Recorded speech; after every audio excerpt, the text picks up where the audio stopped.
आज क्रिसमस डेची सुट्टी आहे, मुलांना सुट्टी आहे. बरीच मुलं आज आरतीसाठी आलेली आहेत. मी केंद्रात आलेले आहे, स्वामींचं दर्शन घेतलेले आहे. आज गुरुवार आहे, त्याचबरोबर क्रिसमस डे आहे आणि सकाळची 10:30ची महानैवेद्य इथं आरती चालू झालेली आहे.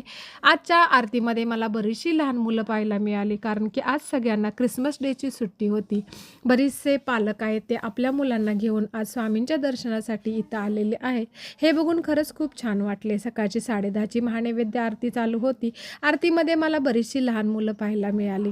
तर काही मुलांनी स्वामींसाठी फुलं आणलेली, काही मुलांनी प्रसाद आणलेला. अशा प्रकारे मंत्र पुष्पांजली झालेली आहे आणि सुनीता काके त्यांचा मुलगा अनुराग दादाला घेऊन आलेले आहेत. आरती झालेली आहे. क्रिसमस डेमुळे बरीचशी मुलं सुद्धा पाहायला मिळालेले. तर अनुराग दादानं फुलं गोळा करायची सेवा केलेली आहे. इकडे महिलांची फुलं सुनीता काकींनी गोळा केलेले आहेत. अशा प्रकारे आजची सेवा स्वामींच्या चरणी अर्पण करते. श्री स्वामी. जाऊबाईंनी शिवलेली शाल आणि टोपी स्वामींना बसते की नाही, आपण हे पुढच्या ब्लॉगमध्ये पाहूया.